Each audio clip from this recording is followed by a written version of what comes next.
Sharon and I would never use the emergency fund without first discussing it and being in agreement. We also would never use the emergency fund without sleeping on the decision and praying about it.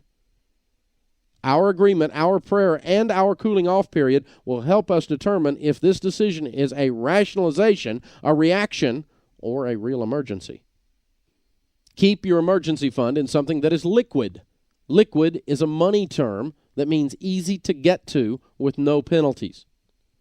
I use growth stock mutual funds for long-term investing, but I would never put my emergency fund there. If my car engine blew, I would be tempted to borrow to fix it rather than cash in my mutual fund because the market is down. We always want to wait on it to go back up. That means I have an emergency fund in the wrong place. For the same reason, don't use certificates of deposit for your emergency fund because typically you will be charged a penalty for taking an early withdrawal. I suggest a money market account with no penalties and full check writing privileges for your emergency fund. We have a large emergency fund for our household in a mutual fund company money market account. Keep in mind that the interest earned is not the main thing. The main thing is that the money is available to cover emergencies. Your wealth building is not going to happen in this account. That will come later in other places. This emergency fund is to protect you against storms, give you peace of mind, and keep the next problem from becoming debt. So how much money should be in your emergency fund? We said it should be enough to cover 3 to 6 months of expenses. But should you go with the 3 months or 6 months? If you earn straight commission or are self-employed, you should use the 6-month rule. If you are single, or if you are a one-income married household, you should use the 6 months rule because a job loss in your situation is a 100% cut in household income. If your job situation is unstable or there are chronic medical problems in the family, you too should lean toward the 6 months rule. If you have a quote-unquote steady, secure job where you've been with the company or government agency for 15 years and everyone is healthy, you could lean toward the 3-month rule. Customize your emergency fund to your situation and to how your spouse deals with the feeling of risk. This fund is for actual protection and for peace of mind. So the spouse who wants this fund to be higher wins. In Baby Step 2, I instructed you to use all non-retirement savings and investments to pay down your debt. Clean everything out and become debt-free except for the house. Use all savings and investments that don't have a penalty for withdrawal, like retirement plans that you had in Baby Step 2, Start the Debt Snowball. You cleaned out even the emergency fund down to Baby Step 1, save $1,000. Now is the time to rebuild your emergency fund by replacing any money you may have used to pay debt. Many times I've met someone who has $6,000 in savings at the bank making 2% interest and $11,000 in credit card debt. The very thought of using $5,000 of that savings to pay the credit cards partially off is very hard. That $6,000 emergency fund is your security blanket, and fear rises up deep inside when someone like me mentions that you should use that money to snowball your debt. You are right to feel that fear and to question whether you should spend the $5,000 to pay down the debt. You should use that money only if you and your whole family are into a total money makeover. I know even if everyone is on board, gazelle intense, and there is a plan, my suggestion still scares some of you. Good. Don't you think one of the things that makes the gazelle intense is fear? As your total money makeover completely changes your money habits, you will use the emergency fund less and less. Sharon and I haven't touched our emergency fund in over 10 years. When we first started, everything was an emergency. But as the total money makeover begins to take effect, you have fewer and fewer things you can't cover in your monthly budget. What used to be a huge life-altering event will become a mere inconvenience. When you are debt-free and aggressively investing to become wealthy, taking a few months off from investing will put a new engine in a car. When I say the emergency fund is Murphy repellent, that is only partially correct. The reality is that Murphy doesn't visit as much. But when he does, we hardly notice his presence. When Sharon and I went broke, our heating and air system quit, and the repair cost $580. This was a huge, big, hairy deal. Last month, I had a new $570 water heater installed because the old one started leaking, and I hardly noticed.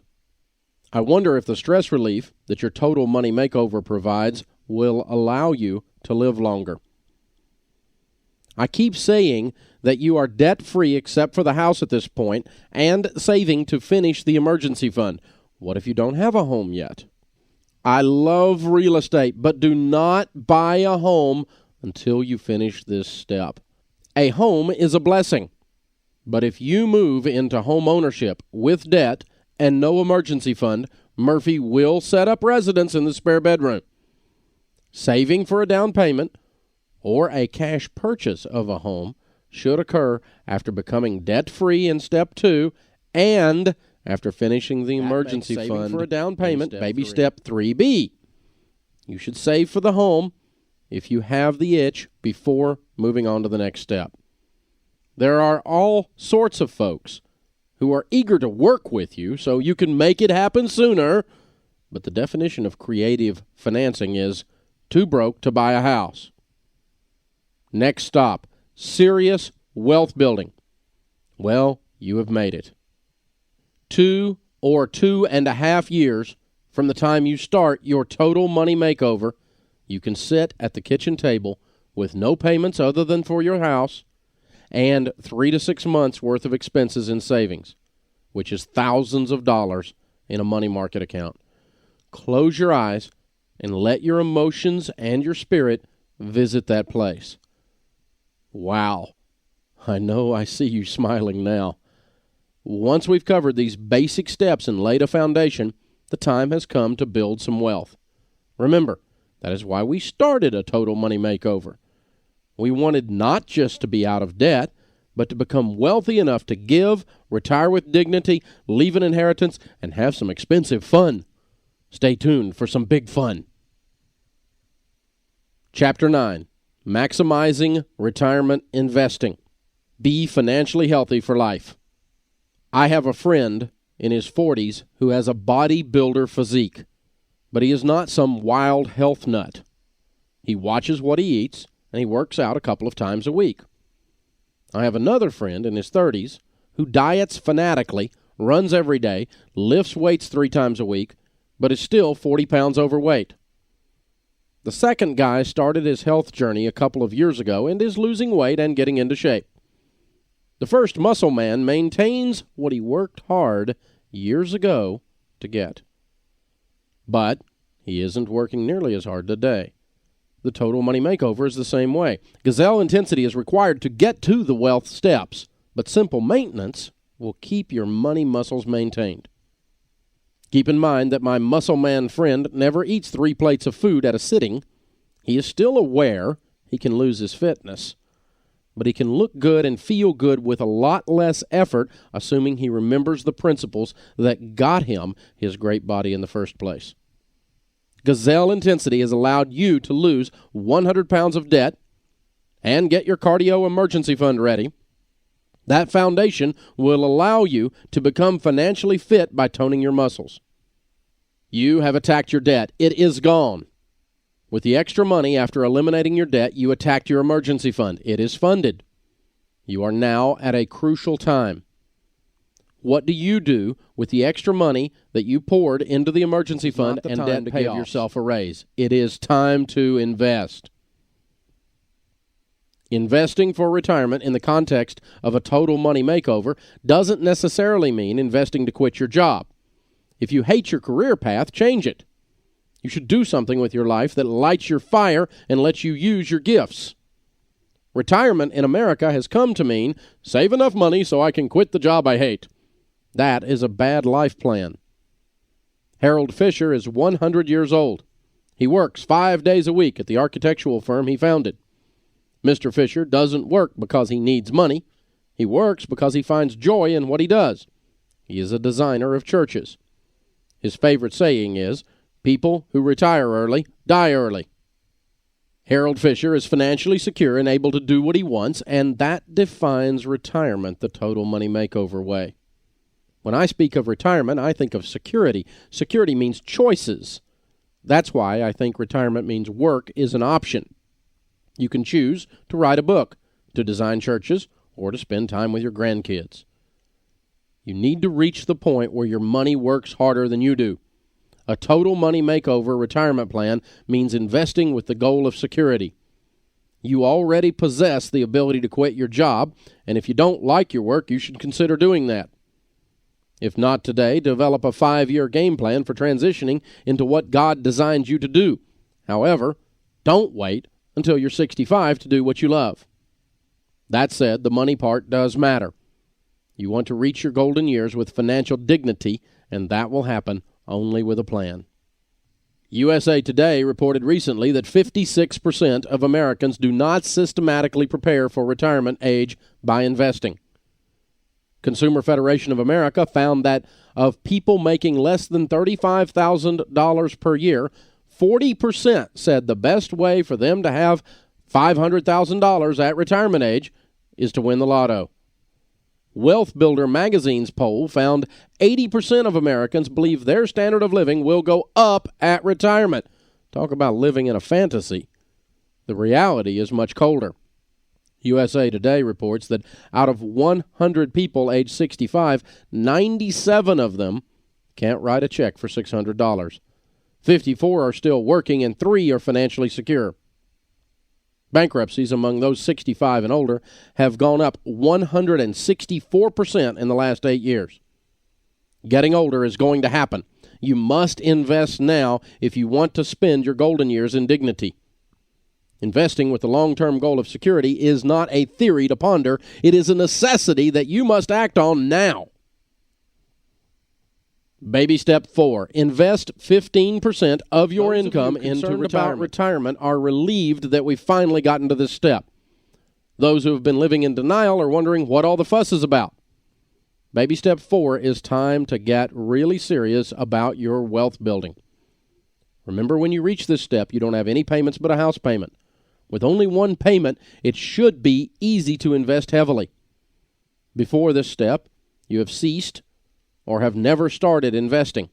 And now, you have to really pour on the coals. Gazelle intensity in the previous steps has allowed you to be able to focus on growing a sizable nest egg. The tens of thousands of people we have met have helped me develop the 15% rule. The rule is simple. Invest 15% of before-tax gross income annually toward retirement. Why not more? You need some of your income left to do the next 2 steps, college saving and paying off your home early. Why not less? Some people want to invest less or none so they can get a child through school or pay off the home super fast. I don't recommend that because those kids' college degrees won't feed you at retirement. I don't recommend paying off the house first because I've counseled too many 75-year-olds with a paid-for house and no money. They end up selling the family home or mortgaging it to eat. You need some retirement investing at this stage before saving for college and the mortgage payoff. Plus, by getting started now, the magic of compound interest will work for you. When calculating your 15%, don't include company matches in your plan. Invest 15% of your gross income. If your company matches some or part of your contribution, you can consider it gravy. By the same token, do not use your potential Social Security benefits in your calculations. I don't count an inept government for my dignity at retirement, and you shouldn't either. I'm not taking a political position, but the mathematics of that system spell doom. If Social Security isn't there when you retire, you'll be glad you listened to my advice. If by some miracle Social Security is there when you retire, that will mean I was wrong. In that case, you'll have some extra money to give away. I'm sure you'll forgive me for that. Now that you've reached this step, you need to learn about mutual funds. The stock market has averaged just below 12% return on investment throughout its history. Growth stock mutual funds are what I recommend investing in for the long term. Growth stock mutual funds are lousy short-term investments because they go up and down in value. but they are excellent long-term investments when leaving the money longer than 5 years. My personal retirement funds and my kids' college are invested in the way I teach, Reader's Digest version of my approach.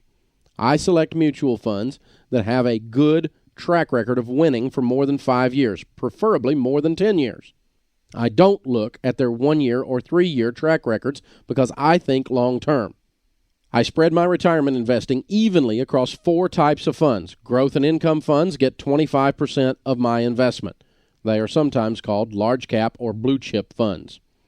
Growth funds get 25% of my investment. They are sometimes called mid cap or equity funds. An S&P index fund would also qualify. International funds get 25% of my investment.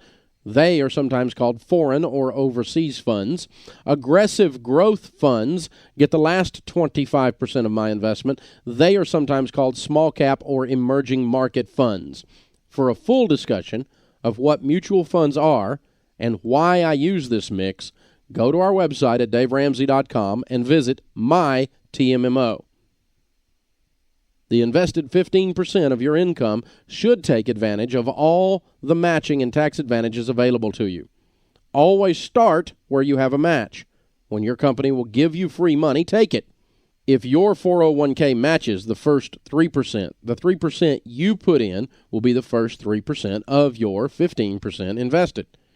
If you don't have a match, or after you have invested through the match, you should next fund Roth IRAs.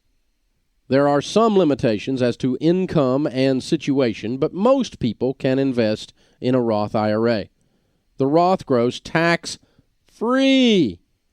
If you invest $3,000 per year from age 35 to age 65 and your mutual fund averages 12%, you will have $873,000 tax-free at age 65.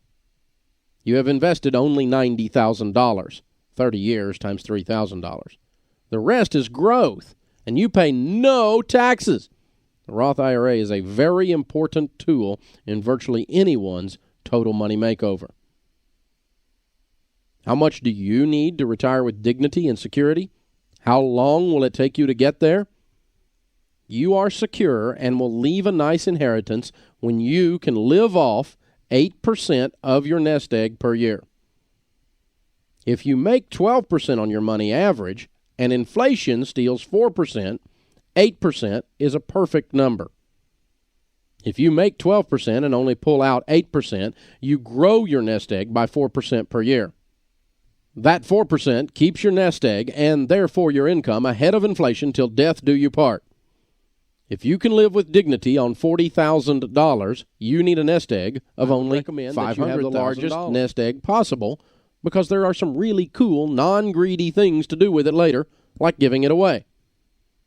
If, when you run the calculations, you are afraid you won't make your goal by saving only 15%, keep in mind this is just baby step 4. Later steps will allow you to accelerate your investing while still having a life. Would you dream with me for a moment? Dream that a 27-year-old couple with an average to below average income commit to a total money makeover. They get gazelle intense, and in 3 years, by age 30, they are at step 4. They invest 15% of their income. The average household income in America is $40,816 per year, according to the Census Bureau. Joe and Susie average would invest $6,000, 15% per year, or $500 per month. If you make $40,000 per year and have no payments except the house mortgage and live on a budget, can you invest $500 per month? Follow me here. If Joe and Susie invest $500 per month with no match into Roth IRAs from age 30 to age 70, they will have $5,882,386 tax-free. That is almost $6 million. What if I'm half wrong? What if you end up with only $3 million? What if I'm 6 times wrong? Sure beats the 97 out of 100 65-year-olds who can't write a check for $600. I would submit to you that Joe and Susie are well below average. They're losers. Why? In our example, they started at the average household income in America and in 40 years of work never got a raise. They saved 15% of income and never increased it by $1. There is no excuse to retire without financial dignity in the United States today. Most of you will have well over $2 million pass through your hands in your working lifetime. So do something about catching some of that money. Gail asked me one day if it was too late for her to start saving. Gail wasn't 27 like Joe and Susie. She was 57 years old. Life had dealt her some blows and had knocked most of the hope out of her. A Total Money Makeover is not a magic show. You start where you are, and you do the steps. These steps work if you're 27 or 57, and they don't change. Would it have been better for Gail to start when she was 27 or even 47? Obviously. But once she's done with the pity party, she needs to start with baby step 1 and follow the Total Money Makeover step by step to put herself in the best possible position. It is never too late to start. The past is past. That's why they call it that. That is your only option. Baby step 4 is not get rich quick. The investing you do systematically and consistently over time will make you wealthy. I think I see a smile broadening. You are going to win. Can you feel it? Can you see it? Your life is changing. This is fun. Now let's take another step. Another Total Money Makeover success story. What a financial and emotional mess I was in. I had a master's degree from the financial arena and had over $150,000, yes, that is 4 zeros, in debt. I'm one of those broke finance professors Dave talks about. Hey, I had some really fun stuff, but I couldn't enjoy it because of all the debt it caused. I was really paying what Dave refers to as stupid tax, doing something stupid that costs you money. So I decided to make a change. I sold my motor coach and got on a written budget for the first time in my life. To make a long story short, I've worked my way out of $116,000 of the debt. I don't have as many toys now, but I have a lot of peace. I'm actually getting good at my budget, which provides a lot more hope and direction than my degree and toys did. If you've got an income, you need the Total Money Makeover. It will be the best thing you've done for yourself, your family, and your money. If I'd had this plan 40 years ago, I have no doubt that I'd be a millionaire today. Debt is not a tool. Camille, a school counselor. Chapter 10. College funding. Make sure the kids are fit, too. Time to do something about the ever-famous college fund. Many of you have been wringing your hands while we walked through 4 baby steps and have not saved so much as a dime for those little cherubs. Some people in our culture have lost their minds about college education. We need to examine our culture's value system on the college issue. We have sold our young people so hard and so long on college, and we have begun to accept some myths about college degrees. College degrees do not ensure jobs. College degrees certainly don't ensure success. College degrees do not ensure wealth. College degrees only prove that someone has successfully passed a series of tests. Because we have turned the college degree into some kind of genie-in-a-bottle formula to help us magically win at life, we go to amazingly stupid extremes to get one. I have been a millionaire, starting with nothing. I attribute 2 times of that to college knowledge, and 0% to the degree. The book Emotional Intelligence reported a similar finding. In studying successful people, the author discovered that 15% of success could be attributed to training and education, while 85% was attributed to attitude, perseverance, diligence, and vision. College is important, very important, but it is not the answer to all your kids' problems. I will be so bold as to say college isn't even a need. It is a luxury. This luxury is one of the first on my list, but not before retirement, not before an emergency fund, and certainly not as a reason to go into debt. Do some research on the cost of attending college. In some areas of study, and in a very few careers, where you graduate from will matter, but in most it won't. Pedigree means less and less in our culture today. How can you justify going into debt $75,000 for a degree when you could have gone to a state school and paid for it out of your pocket debt-free? You can't. The first rule of college is pay cash. The second rule is, if you have the cash or the scholarship, go. A couple of years ago, I met with the dean of the College of Business from the university where I graduated. At that time, the average college student graduated with about $15,000 in student loan debt after spending 3 of 4 years in an apartment, not the dorm, and eating off campus, not on the meal plan. The average student paid $5,000 more per year to live and eat off campus than to live in the dorm and eat cafeteria food. The student loans that they had to have or they wouldn't be able to go to college weren't for college at all. The student loans on average paid for an off-campus standard of living, and no debt was needed to get the degree, only to look good while getting the degree. Student loans are a cancer. We have spread the myth that you can't be a student without a loan. Not true. If you've planned your savings goals and don't have much room in the budget for college, don't panic. In past generations, students lived with relatives, slept in dorms, ate cafeteria food, worked, and endured other hardships to get a degree. Now, after harping on mindset, we can set some reasonable, attainable goals for saving for college. Baby step 5, save for college. Virtually everyone thinks saving for college is important.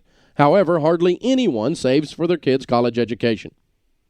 Money Magazine and CBS Market Watch both quote the alarming statistic that 39% of Americans with kids don't save a dime, have saved less than $1,000, and 25% have saved between $1,000 and $10,000. That means 68% have saved nothing or close to nothing. On the other hand, by the time you get here in the baby steps, you'll have a strong foundation and money to save. If you don't have children, or your kids are grown and gone, you will simply skip this step. For everyone else, a college fund is a necessity. College tuition goes up faster than regular inflation. Inflation of goods and services averages about 4% per year, while tuition inflation averages about 7% per year. When you save for college, you have to make at least 7% a year to keep up with the increases. Baby life insurance like Gerber or other whole life for babies to save for college is a joke, averaging less than 2% return. Savings bonds won't work either. Sorry, Grandma, because they average about 5%. Most states now offer prepaid college tuition, but remember that when you prepay anything, you simply break even with inflation. If tuition goes up 7% a year and you prepay it, you make 7% on your money. That is not too bad, but keep in mind that a decent growth stock mutual fund will average over 12% when invested long term. Let's do baby step 5 the right way. I suggest funding college, or at least the first step of college, with an educational savings account, ESA, funded in a growth stock mutual fund. The educational savings account, nicknamed the Education IRA, grows tax-free when used for higher education. If you invest $2,000 a year from birth to age 18 in prepaid tuition, that would purchase about $72,000 in tuition. But through an ESA in mutual funds averaging 12%, you would have $126,000 tax-free. The ESA currently allows you to invest $2,000 per year per child if your household income is under $200,000 per year. If you start investing early, your child can go to virtually any college if you save $166.67 per month, $2,000 per year.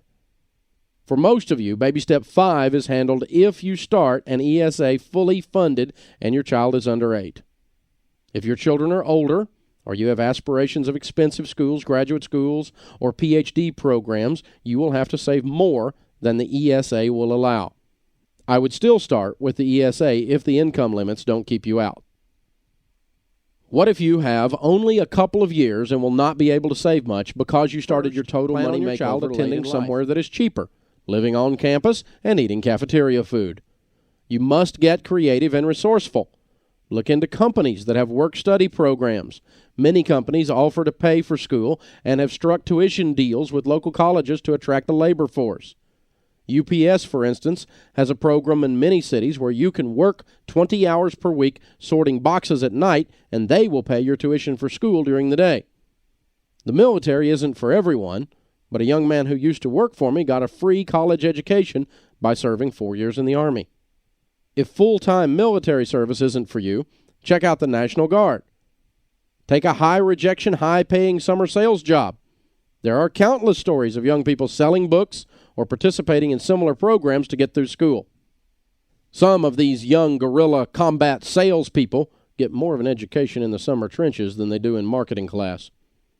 A friend of mine made $40,000 selling in one summer. If you already have the student loans or don't want to get a loan in the first place, look into the underserved areas programs. The government will pay for school or pay off your student loans if you will go to work in an underserved area. These areas are typically rural or inner city areas. Most of these programs are for law or medicine. Probably my favorite method of funding school, other than saving for it, is unclaimed scholarships. There is more than $4 billion in unclaimed scholarship money every year. These scholarships are not academic or athletic scholarships either.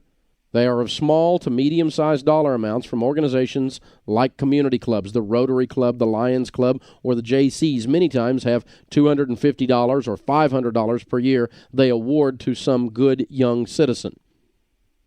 The lists of these scholarships can be bought online, and there are even a few software programs you can purchase.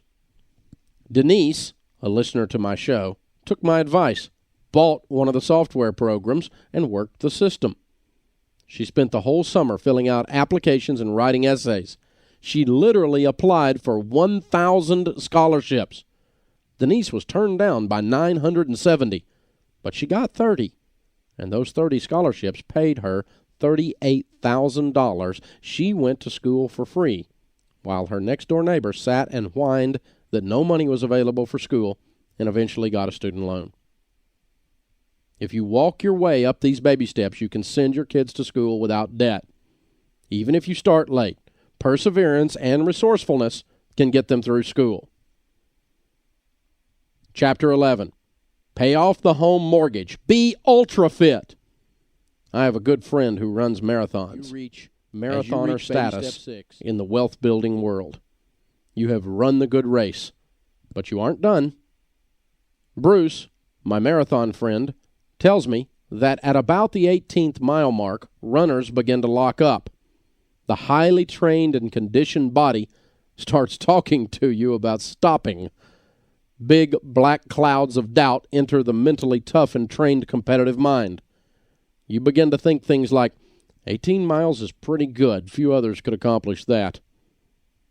If you aren't really careful, the good enough can become the enemy of the best. Bad is seldom the enemy of the best, but mediocrity with a dose of doubt can keep you from excellence. Finishing well can be more important than starting well.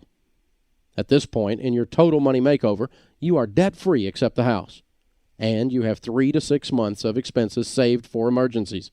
You are putting 15% of your income into retirement savings, and you are investing for your kids' college education. You are now one of the top 5 to 10% of Americans because you have some wealth, have a plan, and are under control. At this point in your Total Money Makeover, you are in grave danger. You are in danger of settling for the good enough. You are at the 18-mile mark of a marathon, And now that it is time to reach for the really big gold ring, the final 2 baby steps could seem out of your reach. Let me assure you that many have seen this point. Some have stopped and regretted it. Others have stayed gazelle intense long enough to finish the race. The latter have looked and seen just one major hurdle left, after which they can walk with pride among the ultra-fit elite who have finished the Total Money Makeover. Baby step 6, pay off your home mortgage. The final hurdle before you turn the corner for the last few miles is to become completely debt-free. No payments. I have said it before, and I will repeat myself until you hear me. If you invested what you pay in monthly payments, you'd be a debt-free millionaire before long. Every dollar in your budget that you can find above living, retirement, and college should be used to make extra payments on your home. Attack that home mortgage with gazelle intensity. Anytime I speak about paying off mortgages, people give me that special look. They think I'm crazy. Most people believe all the mortgage myths. Yes, we must dispel a few more myths. There are 2 really big, quote, reasons that keep seemingly intelligent people, like me for years, from paying off mortgages. Big reason number 1, myth. It is wise to keep my home mortgage to get the tax deduction. Truth. Tax deductions are no bargain. We discussed tax deduction math when we looked at car fleeces. Let's review. If you have a home with a payment of around $900 and the interest portion is $830 per month, you have paid around $10,000 in interest that year, which creates a tax deduction. If instead you have a debt-free home, you would in fact lose the tax deduction. So the myth says, keep your home mortgage because of tax advantages. This situation is one more opportunity to discover if your CPA can add. If you do not have a $10,000 tax deduction and you are in a 30% bracket, you will have to pay $3,000 in taxes on that $10,000. According to the myth, we should send $10,000 in interest to the bank so we don't have to send $3,000 in taxes to the IRS. Personally, I think I will live debt-free and not make a $10,000 trade for $3,000. However, any of you who want $3,000 of your taxes paid, just email me, and I will personally pay $3,000 of your taxes as soon as your check for $10,000 clears into my bank account. I can add. Big reason number 2, myth. It is wise to borrow all I can on my home or continually refinance for cash out because of the great interest rates and then invest the money. Truth. You don't really make anything when the smoke clears. This one is a little complicated, but if you follow me, you will have intellectually grasped why so many people have fallen into a financial pit. The myth that I was taught in academia is to use lower interest debt to invest in higher return investments. Sadly, some, quote, financial planners have told Americans to borrow on their home at around 8% to invest in good growth stock mutual funds, averaging 12%, because you make an easy 4% spread. Mutual funds are awesome investments, and as I have said, I personally have tons of money invested in good growth stock mutual funds. The problem with this myth is that the assumption used to get that 4% spread or profit on investing is wrong. Let's look at borrowing $100,000 on your home to invest. If you borrowed at 8%, you would pay $8,000 in interest. And if you invested the $100,000 you borrowed on your home and made 12%, you would make $12,000 in return, netting you $4,000. Where I live, or would you? If you make $12,000 on an investment, you will pay taxes. If you are in a 30% tax bracket, you will pay $3,600 in taxes at ordinary income rates, or $2,400 if you invest at capital gains rates. So you will not net $4,000, but instead $400 to $1,600. But we aren't through yet. If I own the home next to you and have no debt, and you, because of your investment advisor guy, borrowed $100,000 on your home, who has taken more risk?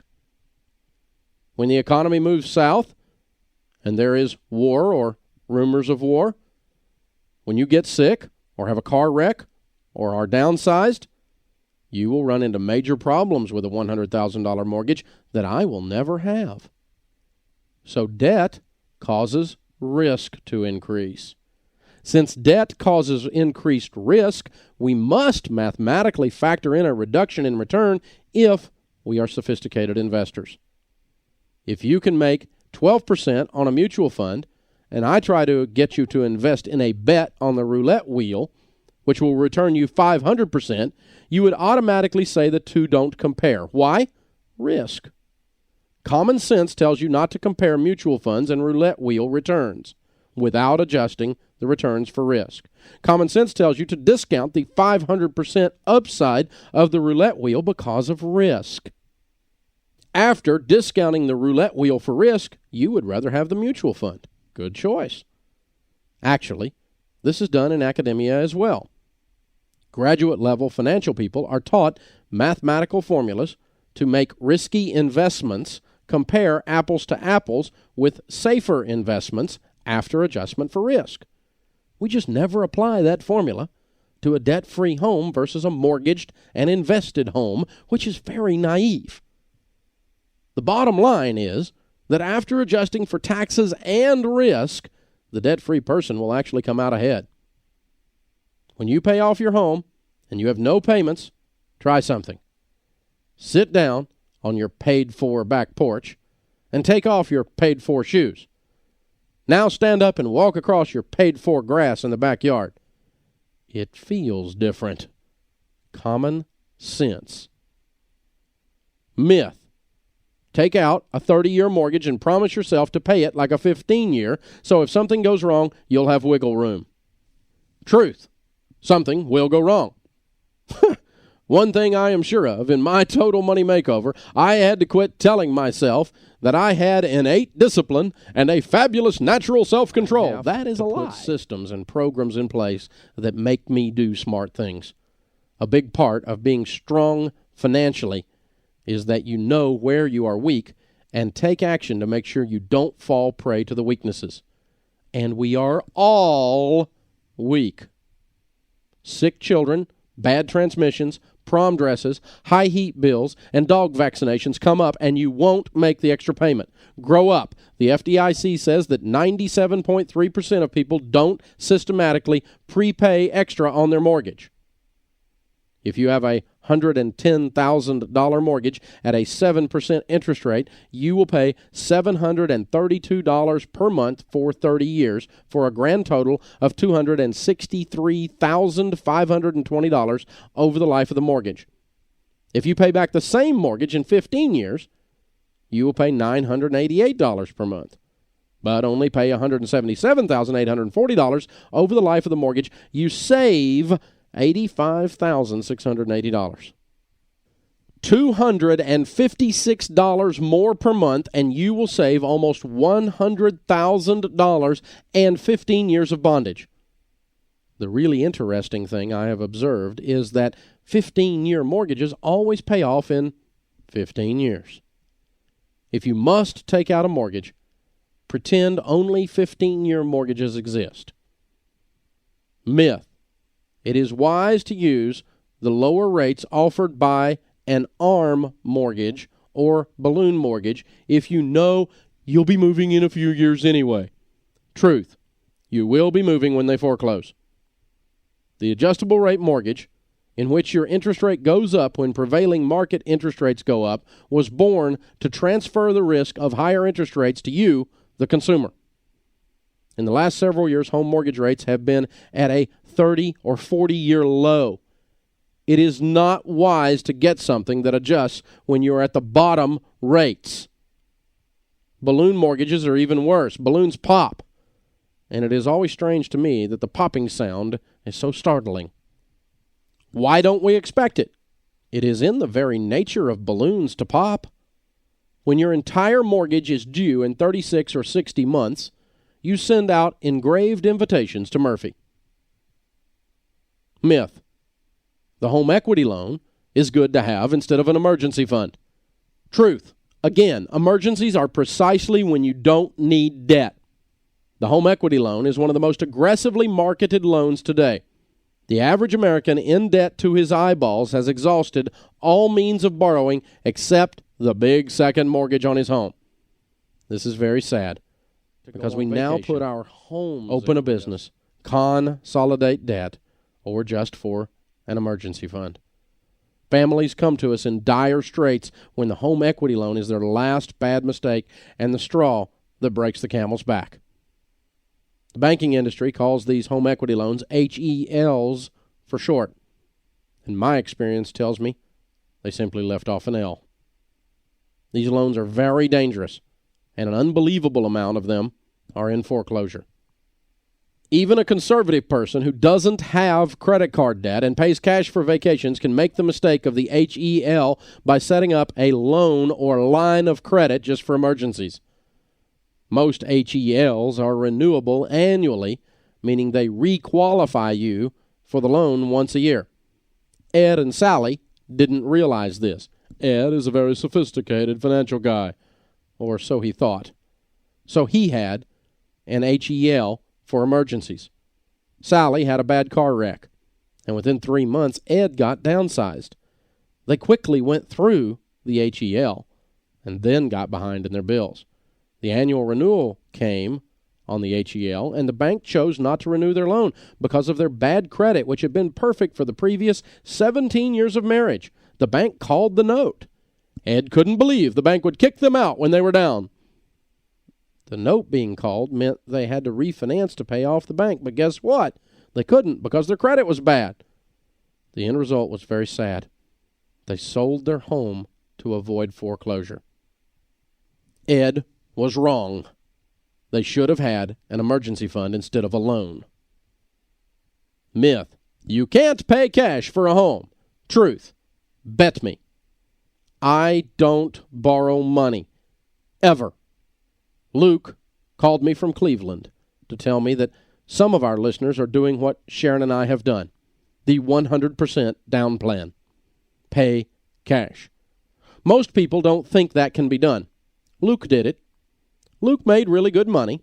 His income at 23 years old was $50,000, and he married a young lady making $30,000. His grandfather had preached to him never to borrow money. So Luke and his new bride lived in a very small apartment over a rich lady's garage. They paid only $250 a month for it. They lived on nothing and did nothing that cost money, and they saved. Man, did they save. Making $80,000 in the household, they saved $50,000 a year for 3 years and paid cash for a $150,000 home. They closed on the home on Luke's wife's 26th lived like birthday. No one else. And now they are living like no one else. If you make $80,000 per year and don't have any payments, you can become very wealthy very quickly. Keep in mind, though, that Luke's friends and relatives thought he should be committed. They made fun of his cars, his lifestyle, and his dream. Only his bride and his grandfather believed in his dream. Who cares what the broke people think? Well, there it is. Baby step 6, debt-free and loving it. Our observation of families who stay gazelle intense is that they pay off the mortgage about 7 years from the date they decide to have a total money makeover. I'm sure by now you are reassured that this is not a get-rich-quick audiobook. What kind of author would tell a microwave culture that it takes an average of 7 years to reach the last baby step? What kind of author would tell a soundbite culture that the first 2 steps take a very tough 2 or 2.5 years? An author who has seen it done tens of thousands of times by ordinary people with extraordinary desire would do that. The same author who tells you it's not easy, just worth it. I have used the emotional tag with radio audiences and live audiences that the grass will feel different under your feet when you own it. When you pay off the mortgage, have a barefoot mortgage-burning party and invite all your friends, relatives, and neighbors. Maybe they will catch the bug and want a total money makeover when they see yours is really working. Chapter 12. Build wealth like crazy. Arnold Schwarzenegger, Mr. Universe of Money. You have reached that perfect number, baby step 7. By reaching the last step of your total money makeover, you have entered the top 2% of Americans. You are totally debt-free. No house payment, no car payment. You are not mastered by a card. You have not discovered bondage. American excess has left your life, and you are free. You live on a monthly written plan and agree on it with your spouse if you're married. You have a retirement destiny that looks considerably better than Alpo and social insecurity. If you have children, they will be students without a student loan. You have lived like no one else. So now you will be able to live like no one else. Through sweat and sacrifice, you have reclaimed control of your life and your most powerful wealth-building tool, your income. Baby step 7, build wealth. What is the purpose of your having a total money makeover? Why did you do it? To be in Why debt all the and out of sacrifice control and work? doesn't take nearly as much effort. Why go to all this trouble? Why do you want to have wealth? If you think wealth will answer all life's questions and make you trouble-free, you are delusional. Wealth is not an escape mechanism. It is instead a tremendous responsibility. So what would you do if you had $18 million that it took you 40 years to acquire? After years of studying, teaching, and even preaching on this subject across America, I can find only 3 good uses for money. Money is good for fun, money is good to invest, and money is good to give. Most anything else you find to do with it doesn't represent good mental and spiritual health on your part. So if you one day have $18 million, you should do all 3 of these things. In fact, while you are working the steps to wealth, you should be doing all 3 of these things. At this stage in the total money makeover, you are Arnold Schwarzenegger, Mr. Universe of Money, with serious abs, pecs, and quads. You have all this financial muscle, so now you should do something intentional with it.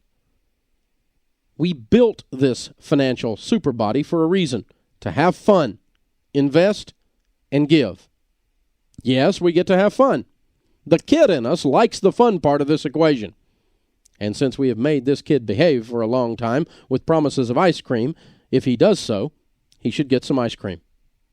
Should anyone wear a $30,000 watch? Should anyone drive a brand new $50,000 car? Should anyone live in a $700,000 home? Absolutely they should. The problem with people is they buy those things when they can't afford them. We talked about new cars and what a bad investment they are. Roughly 70% of the people I assist in a total money makeover have to make the difficult decision to sell their car. So some days my talk radio show becomes the sell the car show. Some days it seems my answer to every question is sell the car. Make sure you understand one reason to have a total money makeover is to build wealth that allows you to have fun. So have some fun. Taking your family, even the extended ones, on a 7-day cruise, buying large diamonds, or even buying new cars are things you can afford to do when you have millions of dollars. You can afford to do these things because when you do them, your money position is hardly even affected. That guilt-free enjoyment is one of the 3 reasons to have a total money makeover. The grown-up inside us likes the investing of money because that is the part that makes us wealthy. Also, the growing dollars are a way of keeping score in our total money makeover game. Are we winning? Sometimes I meet people who arrive at this step and are scared because just as they reach retirement age, their investments are heading down. Never fear. If you have quality investments, they will come back. Besides, you don't need all the nest egg it wants to retire on. You just need some of the income from it. Be patient with the market while living off the income the nest egg produces. You can choose to be a little more sophisticated, but until you have over $10 million, I would keep your investing very simple. You can clutter your life with a bunch of unnecessary stress by getting into extremely complex investments. I use simple mutual funds and debt-free real estate as my investment mix. Very clean, simple investments with some basic tax advantages. Always manage your own money. You should surround yourself with a team of people smarter than you, but you make the decisions. God did not give them the responsibility over this money. He gave that to you. Celebrities and pro athletes often lose their entire fortunes because they give up the responsibility of managing their own money. The Bible states in the multitude of counsel, there's safety. With baby step 7, build wealth, there's a subsection B, another milestone. The second milestone within becoming wealthy is the pinnacle point. Growing up in the suburbs in Tennessee, I grew accustomed to riding a bike and facing hills. To a 7-year-old with one gear, a huge hill looked like Mount Everest.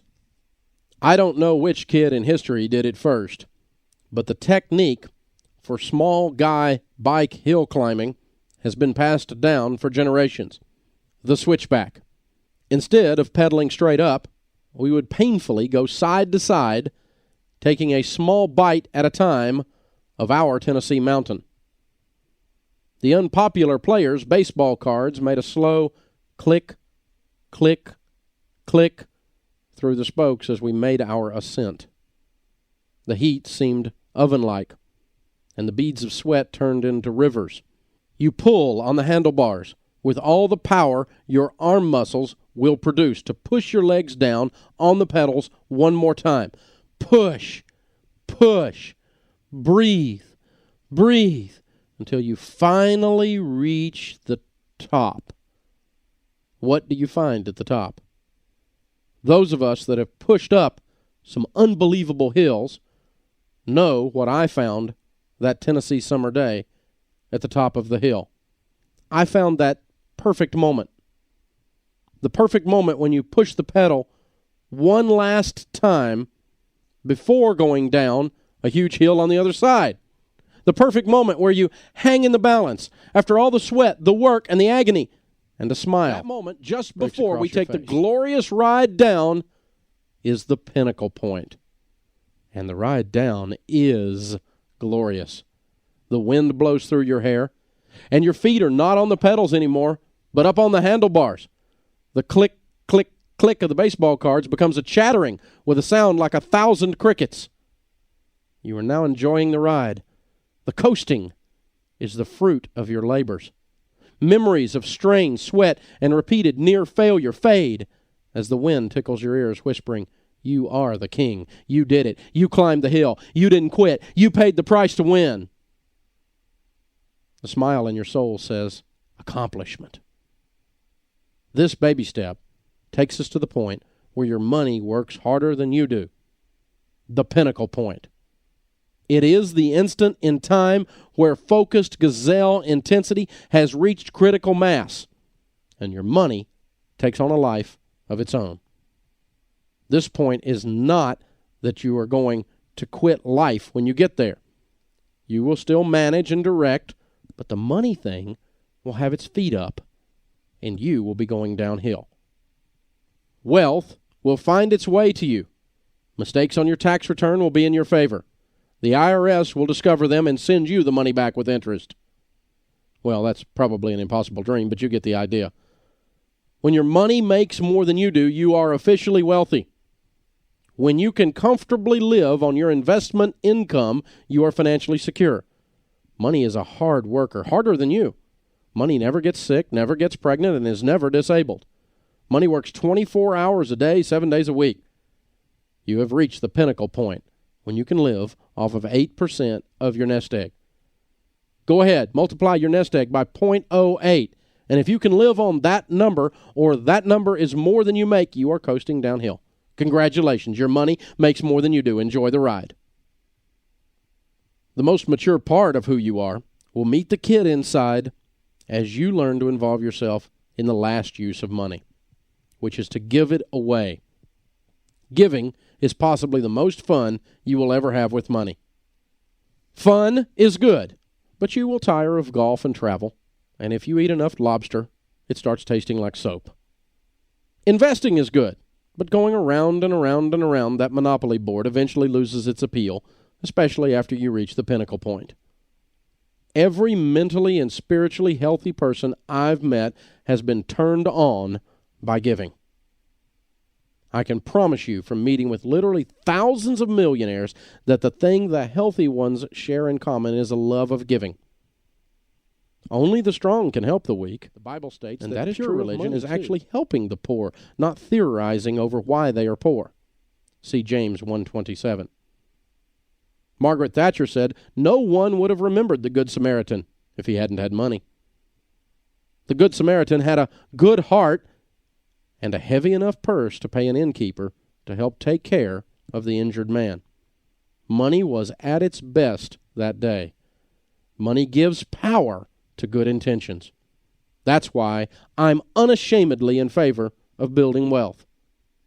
Sadly, I meet people who try to avoid this third use of money, mistakenly thinking they will end up with more. Eric Butterworth tells of an interesting system used to capture monkeys in the jungle.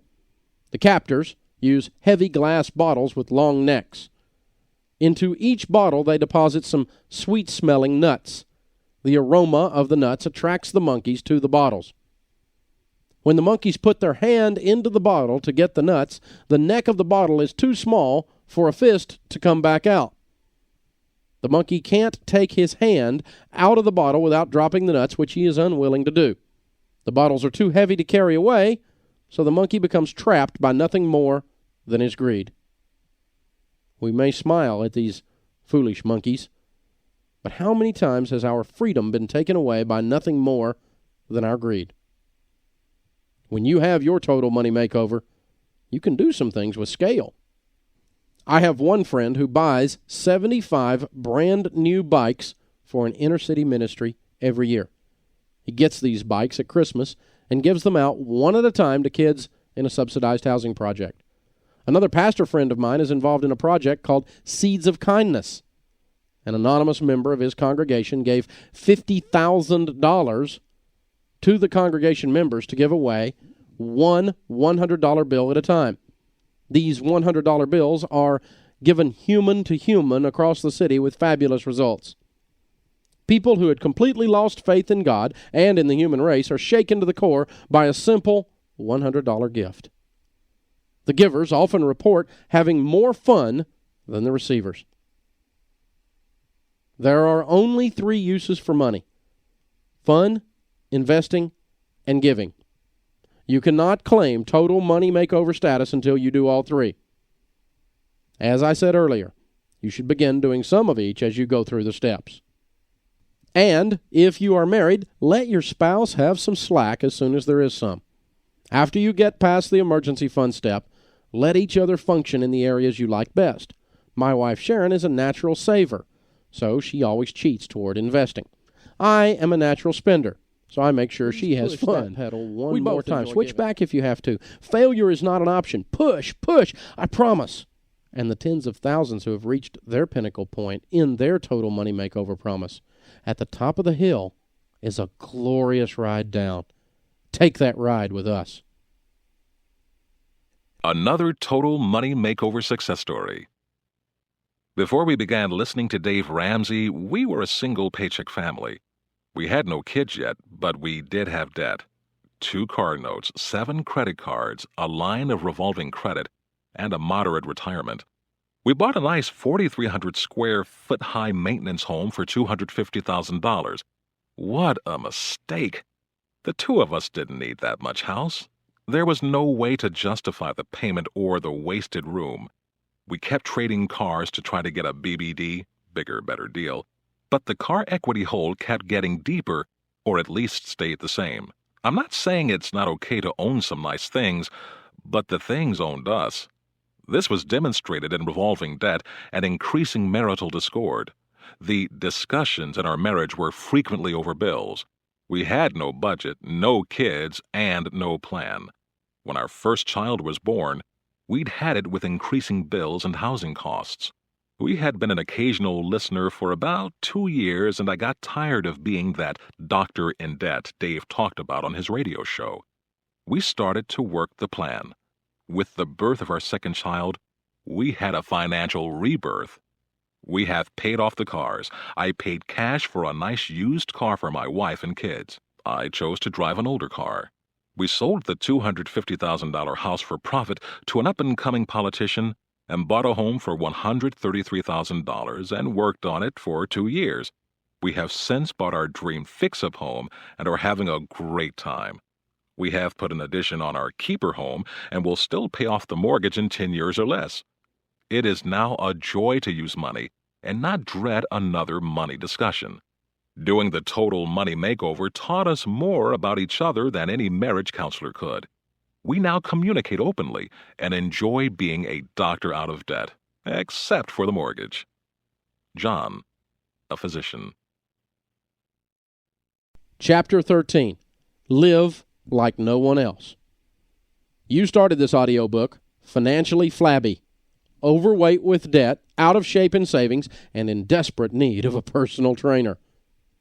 However, there is a problem with following the Total Money Makeover plan.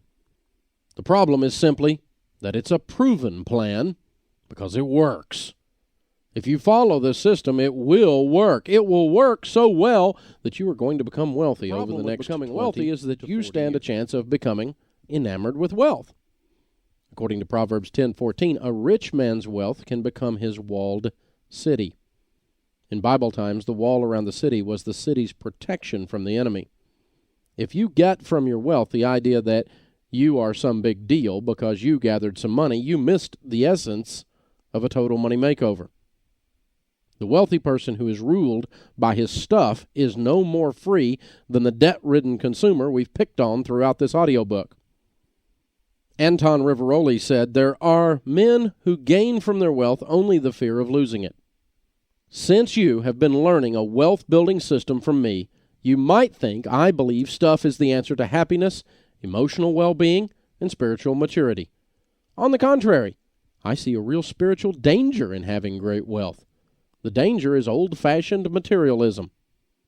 In his great book, Money, Possessions, and Eternity, author Randy Alcorn discusses a disease running amok in America, affluenza.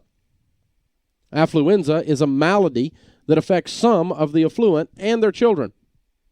Because some of the affluent and their children seek happiness, solace, and fulfillment in the consuming of stuff, they end up depressed and even suicidal. They discover bumper sticker wisdom. He who dies with the most toys is still dead. Stuff is wonderful. Get some stuff. But don't let the pursuit of wealth become your God. My wife and I are concerned that our wealth be a blessing and not a curse to our children. So we are tough on our kids regarding work, saving, giving, and spending issues. When one of my kids was a teenager, she complained to me, "Do you know how tough it is being Dave Ramsey's kid, Dad? You're so hard on us, making us buy our own cars, manage our own checkbook. You cut us no slack." I replied that we are tough on them because one day they will inherit our wealth, and that wealth will either ruin their life or become a tool for great good. While wealth is fun, it comes with great responsibility. Another paradox is that wealth will make you more of what you are. If you are a jerk and you become wealthy, you will be the king of jerks. If you are generous and you become wealthy, you will be most generous. If you are kind, wealth will allow you to show kindness in immeasurable ways. If you feel guilty, wealth will ensure that you feel guilty for the rest of your life. The love of money, not money, is the root of all evil. As a Christian, I am amazed how certain political and religious groups have decided that wealth is evil. Many of the heroes of biblical faith, of world history, and of our nation, David, Solomon, Job, and most of our founding fathers. There is a negative mindset justifying money mediocrity that is maddening. Wealth is not evil, and people who possess it aren't evil by virtue of the wealth. If you are a good person, it is your spiritual duty to possess riches for the good of mankind. If you are a Christian like me, it is your spiritual duty to possess riches so that you can do with them things that bring glory to God. The bottom line is, if you take the stand that managing wealth is evil or carnal, then by default you leave all the wealth to the evil, carnal people. If wealth is spiritually bad, then good people can't have it, so all the bad people get it. It is the duty of the good people to get wealth, because the good people will do good with it. If we all abandon money because some misguided souls view it as evil, then the only ones with money will be the pornographer, the drug dealer, or the pimp. Simple enough? I think you can tell by now that the Total Money Makeover is more than just a discussion on money issues. The Total Money Makeover makes you face the man or woman in the mirror. Facing that man or woman makes us face emotional, relational, physical, and even spiritual aspects of our lives. The wealthy people that I know who are fulfilled didn't just have a total money makeover, they had a life makeover. Because personal finance is 80% behavior and 20% head knowledge, you will either make your life over in this process or you will end up miserable. I'm being very spiritual here at the end, but the spiritual is a legitimate aspect of behavior. I see well-rounded, mature people who become all God designed them to be when they get their money closets cleaned out. God has a plan for your life, and that plan isn't to harm you. It is a plan for your future, to give you hope. See Jeremiah 29:11. Hope is what I want you to walk away from this audio book with. Hope that you can be like the people whose stories I told in this audio book. Hope that you can turn your money troubles into money triumphs. Hope that you can retire with dignity. Hope that you can change your family tree because by building wealth you leave an inheritance. Hope that you can give money in a way you have never given it before. It is time for you to become a gazelle. It is time for you to apply these principles. They are age-old principles and they work. Tens of thousands of ordinary people just like you and me have become debt-free and even wealthy using this plan. It isn't magic. It is common sense. The exciting thing is anyone can do this. Anyone. Are you next? I hope so. It is time for you to become a gazelle. You've been listening to the audio production of The Total Money Makeover, a proven plan for financial fitness by Dave Ramsey. Copyright 2003, 2007, and 2009 by David L. Ramsey III. Production copyright 2003 by Thomas Nelson Incorporated. No portion of this recording may be reproduced without the prior written consent of Thomas Nelson Incorporated. For more information on other fine books and audio products from Thomas Nelson, please visit your favorite retailer or visit us online at thomasnelson.com.